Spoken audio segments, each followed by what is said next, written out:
Hobbities, and welcome back to another episode of Gollum Reads. Today we are continuing on with Harry Potter and the Sorcerer's Stone. We shall be reading Chapter 2. Yes. Let's get into the chapter, shall we?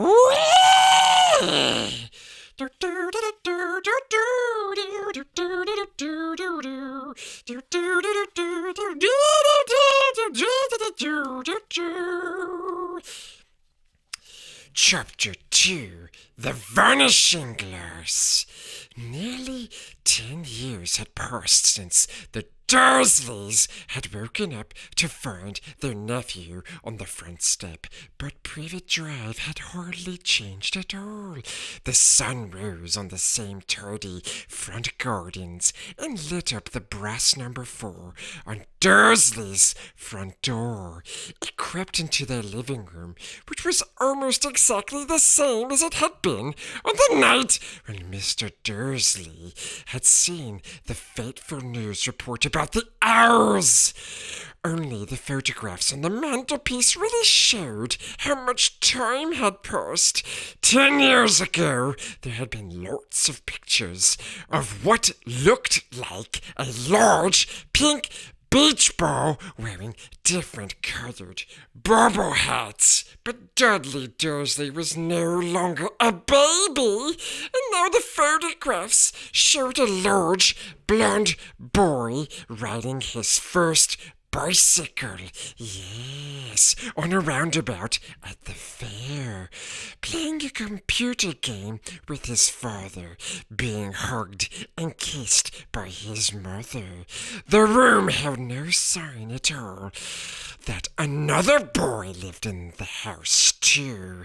Yet Harry Potter was still there, yes, precious, asleep at the moment, but not for long. His Aunt Petunia was awake, and it was her shrill voice which made the first noise of the day. Up! Get up! Now! Harry woke with a start. His aunt rapped on the door again. Up! She screeched. Harry heard her walking towards the kitchen.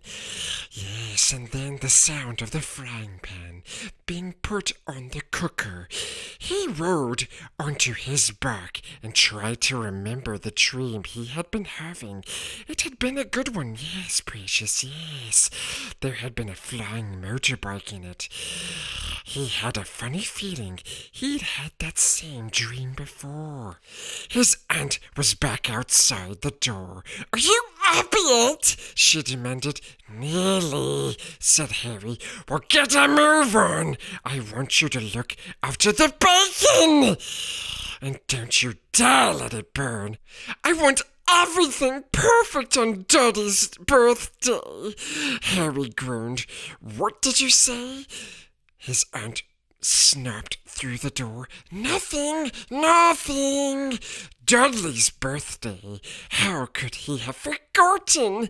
Harry got slowly out of bed and started looking for soxies. He found a pair under his bed, and after pulling a spider off one of them, put them on. Harry was used to spiders. Yes, because the cupboard under the stairs was full of them, and that was where he slept.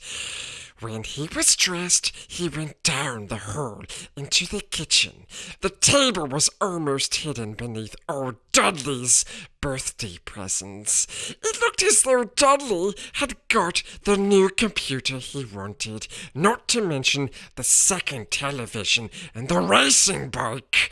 Exactly why Dudley wanted a racing bike was a mystery to Harry, as Dudley was very fat and hated exercise, unless, of course, it involved punching somebody. Dudley's favorite punching bag was Harry, but he couldn't often catch him. Yes, Harry didn't look it, but he was very fast indeed, precious. Perhaps it had something to do with living in a dark cupboard, but Harry had always been small and skinny for his age. yes. He looked even smaller and skinnier than he really was because all he had to wear were old clothes of Dudley's, and Dudley was about 4 times bigger than he was, Precious. Harry had a thin face, knobbly knees, black hair, and bright green eyes. He wore round glasses, held together with a lot of sellotape because of all the times Dudley had punched him in the nose. The only thing Harry liked about his own appearance was a very thin scar on his forehead, which was shaped like a bolt of lightning. He had had it as long as he could remember, and the first question he could ever remember asking his Aunt Petunia was how he had got it. "In the car crash when your parents died," she said, "and don't ask questions." Don't ask questions? That was the first rule for a quiet life with the Dursleys. Uncle Vernon entered the kitchen as Harry was turning over the bacon. "Comb your hair!" he barked by way of morning greeting. About once a week, Uncle Vernon looked over the top of his newspaper and shouted that Harry needed a haircut. Harry must have had more haircuts than the rest of boys in his class put together. But it made no difference. His hair simply grew that way all over the place. Harry was frying eggs by the time Dudley arrived in the kitchen with his mother. Dudley looked a lot like Uncle Vernon, yes. He had a large pink face, not much neck, small watery blue eyes, and thick blonde hair that lay smoothly on his thick, fat, hobbity head. Oh, he's not a hobbit, that's right, yes. Aunt Petunia often said that Dudley looked like a baby angel. Harry often said that Dudley looked like a pig in a wig. Harry put the plates of egg and bacon on the table, yes, which was difficult as there wasn't much room. Dudley, meanwhile, was counting his presents. His face fell. 36, he said, looking up at his mother and father. "That's 2 less than last year." "Darling, you haven't counted Auntie Marge's present. See, it's here under this big one for Mummy and Daddy." "All right, 37 then," said Dudley, going red in the face. Harry, who could see a huge Dudley tantrum coming on, began wolfing down his bacon as fast as possible, Precious, in case Dudley turned the table over. Aunt Petunia obviously scented danger too, because she said quickly, "And we'll buy you another 2 presents. Why, we're out today. How's that, Pumpkin? 2 more presents. Is that all right, Precious?" Dudley thought for a moment. It looked like hard work, finally and slowly. "So I'll have 39 sweetums," said Aunt Petunia. "Oh," Dudley sat down heavily and grabbed the nearest parcel. "All right, then." Uncle Vernon chuckled. "Little Tyke wants his money's worth, just like his father. Attaboy, Dudley!" He ruffled Dudley's hair. At that moment the telephone rang, and Aunt Petunia went to answer it while Harry and Uncle Vernon watched Dudley unwrap the racing bike, a cine camera, a remote control airplane, 16 new computer games, and a video recorder. He was ripping the paper off a gold wristwatch when Aunt Petunia came back from the telephone, looking both angry and worried. "Bad news, Vernon," she said. "Mrs. Fig's broken her leg. She can't take him." She jerked her head in Harry's direction. Dudley's mouth fell open in horror, but Harry's heart gave a leap. Every year, on Dudley's birthday, his parents took him and his friend out for the day to adventure parks, hamburger bars, or the cinema. Every year, Harry was left behind with Mrs. Fig, a mad old lady who lived 2 streets away.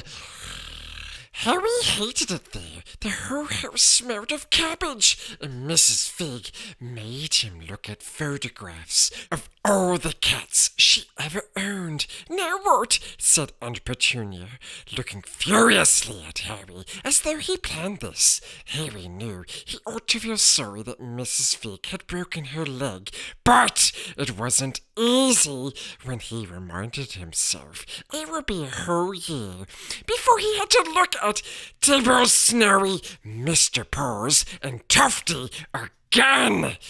"We could phone Marge," Uncle Vernon suggested.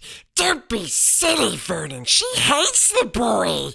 The Dursleys often spoke about Harry like this, as though he wasn't there, or rather as though he was something very nasty that couldn't understand them, like a slug, precious, yes.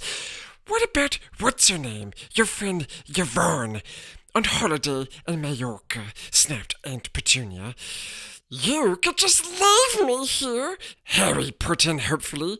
He'd be able to watch what he wanted on television for a change, and maybe even have a go on Dudley's computer. Aunt Petunia looked as though she'd swallowed a lemon. "And come back and find the house in ruins," she snarled. "I won't blow up the house," said Harry, but they weren't listening. "I suppose we could take him to the zoo," said Aunt Petunia slowly, "and leave him in the car." "That car's new! He's not sitting in it alone." Dudley began to cry loudly. In fact, he wasn't really crying. It had been years since he really cried. But he knew that if he screwed up his face and wailed, his mother would give him anything he wanted, yes. "Dinky Doddydoms, don't cry. Mummy won't let him spoil your special day," she cried, flinging her arms around him. "I don't want him to come," Dudley yelled between huge pretend sobs. "He always spoils everything." He shot Harry a nasty grin through the gap in his mother's arms. Just then, the doorbell rang. "Oh, good Lord! They're here!" said Aunt Petunia frantically. And a moment later, Dudley's best friend, Piers Pocus, walked in with his mother. Piers was a scrawny boy with a face like a rat. He was usually the one who held people's arms behind their backs, while Dudley hid them.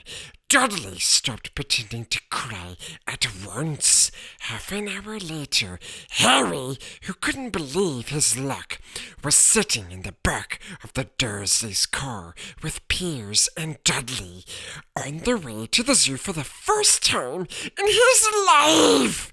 His aunt and uncle hadn't been able to think of anything else to do with him. But before they'd left, Uncle Vernon had taken Harry aside. "I'm warning you," he said, putting his large purple face right up close to Harry's. "I'm warning you now, boy. Any funny business, anything at all, and you'll be in the cupboard from now until Christmas." "I'm not going to do anything," said Harry. "Honestly." But Uncle Vernon didn't believe him. No one ever did, precious. The problem was strange things often happened around Harry, and it was just no good telling the Dursleys he didn't make them happen. Once Aunt Petunia tired of Harry coming back from the barber's looking as though he hadn't been at all, had taken a pair of kitchen scissors and cut his hair so short he was almost bald except for his fringe, which she left to hide that horrible scar. Dudley had laughed himself silly at Harry, who spent a sleepless night imagining school the next day, where he was already laughed at for his boggy clothes and sellotaped glasses. Next morning, however, he had got up to find his hair exactly as it had been before Aunt Petunia had sheared it off. He had been given a week in his cupboard for this, even though he had tried to explain that he couldn't explain how it had grown back so quickly. Another time, Aunt Petunia had been trying to force him into a revolting old jumper of Dudley's, brown with orange hobbles. The harder she tried to pull it over his head, the smaller it seemed to become until finally it might have fitted a glove puppet, but certainly wouldn't fit Harry. Aunt Petunia had decided it must have shrunk in the wash, and to his great grief, Harry wasn't punished at all. On the other hand, he'd got into terrible trouble for being found on the roof of the school kitchens.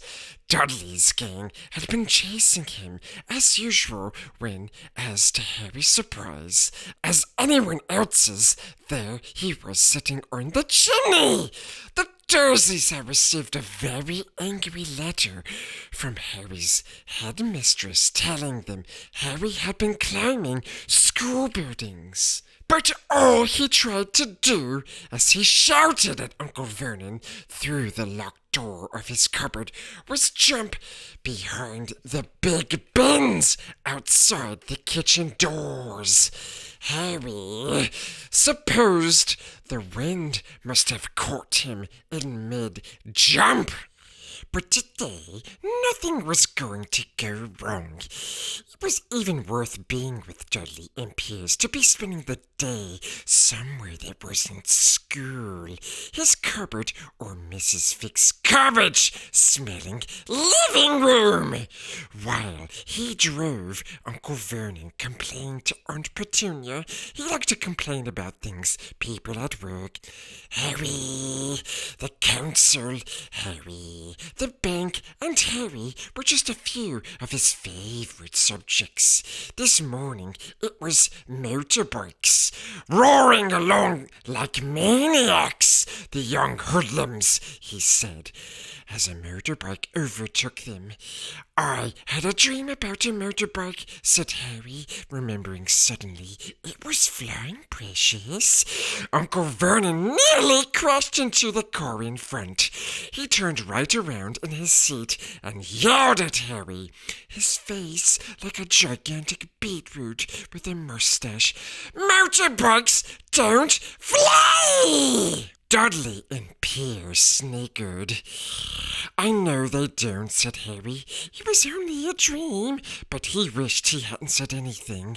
If there was one thing that the Dursleys hated even more than his asking questions, it was his talking about anything acting in a way it shouldn't, no matter if it was in a dream or even a cartoon. They seemed to think he might get dangerous ideas. It was a very sunny Saturday, and the zoo was crowded with families. The Dursleys brought Dudley and Piers large chocolate ice creams at the entrance, and then, because the smiling lady in the van had asked Harry what he wanted before they could hurry him away, they bought him a cheap lemon ice lolly. It wasn't bad either, Harry thought, licking it as they watched a gorilla scratching its head and looking remarkably like Dudley, except that it wasn't blonde. Harry had the best morning he'd had in a long time. He was careful to walk a little way apart from the Dursleys so that Dudley and Piers, who were starting to get bored with the animals by lunchtime, wouldn't fall back on their favorite hobby of hitting him. They ate in the zoo restaurant, and when Dudley had a tantrum because his knickerbocker glory wasn't big enough, Uncle Vernon brought him another one, and Harry was allowed to finish the first. Harry felt afterwards that he should have known it was all too good to last. After lunch, they went to the reptile house. It was cool and dark in here, with lit windows all along the wallsies. Behind the glass, all sorts of lizards and snakesies were crawling and slithering over bits of wood and stone. Dudley and Piers wanted to see huge, poisonous cobras and thick, crushing pythons. Dudley quickly found the largest snake in the place. It could have wrapped its body twice around Uncle Vernon's car and crushed it into a dustbin. But at that moment, it didn't look in the mood. In fact, it was fast asleep. Dudley stood with his nose pressed against the glass, staring at the glistening brown coils.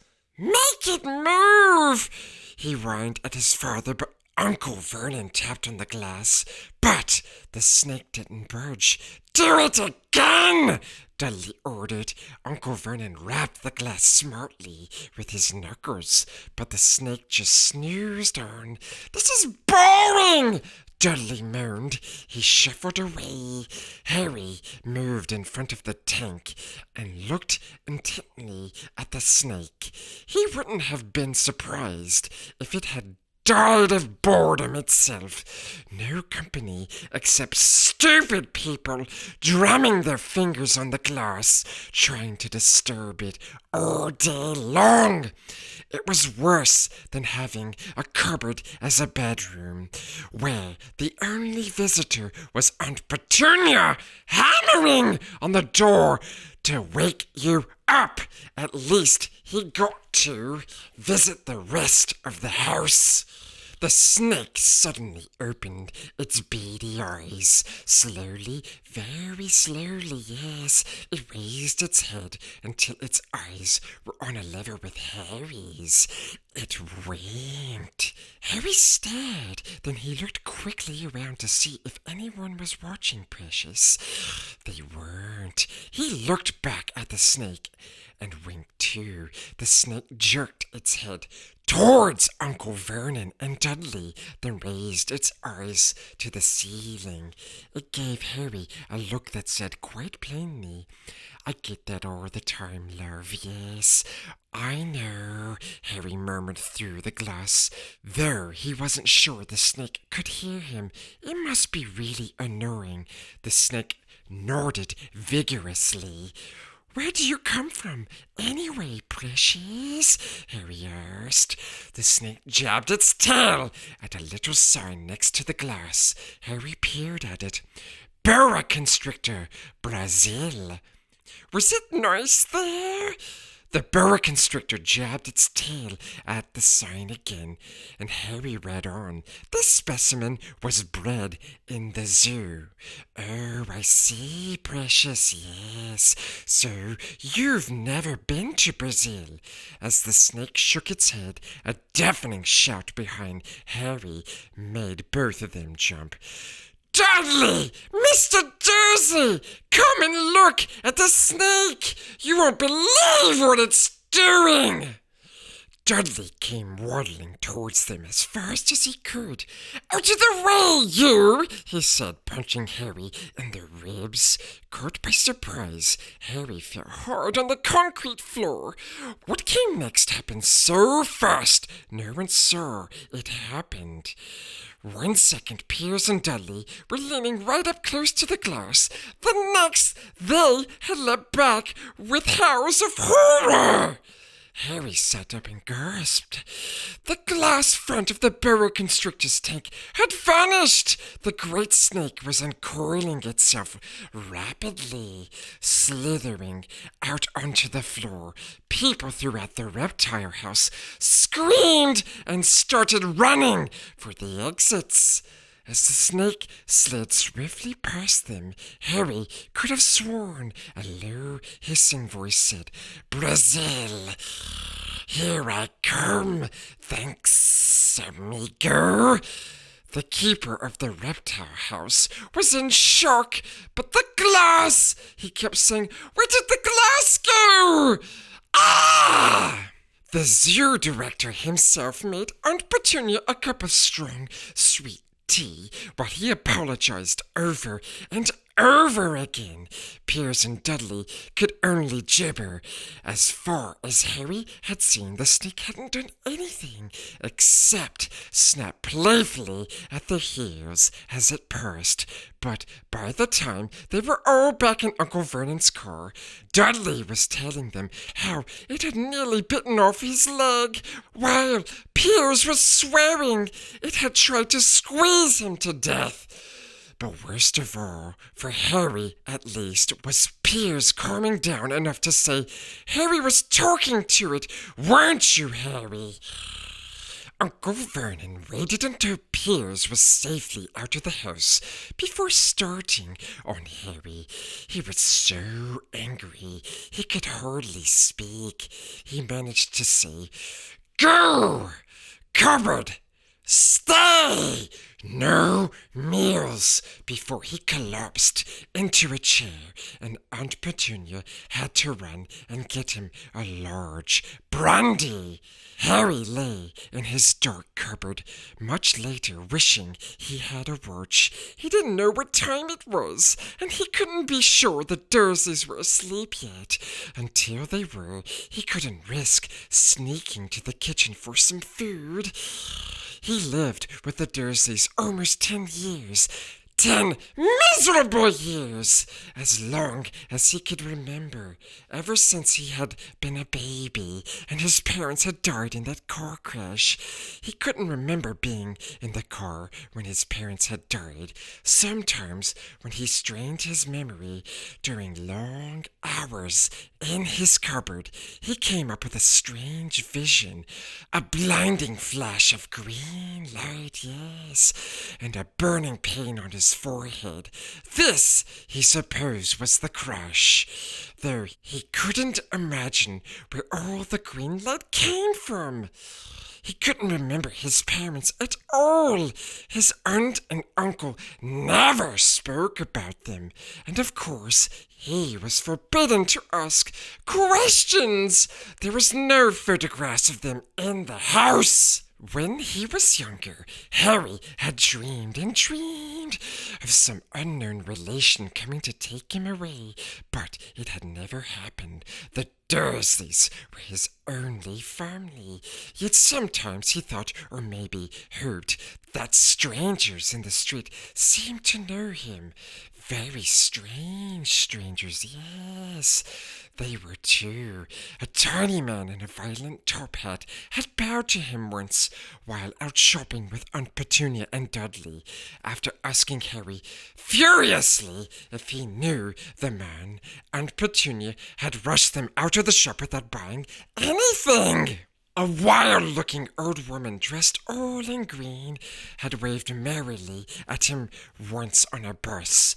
A bald man in a very long purple coat had actually shaken his hand in the street the other day, and then walked away without a word. The weirdest thing about all these people was the way they seemed to vanish the second Harry tried to get a closer look. At school, Harry had no one. Everybody knew that Dudley's gang hated the odd Harry Potter in his baggy old clothes and broken glasses, and nobody liked to disagree with Dudley's gang. We hope you enjoyed this reading of Chapter 2, The Vanishing Glass. And if you did, precious, don't forget to smash the like button and leave a comment below. Yes, and don't forget to subscribe! Do it! You know you want to, my love. Yes, do it! Until next time, Hobbitsies, Gollum, Gollum.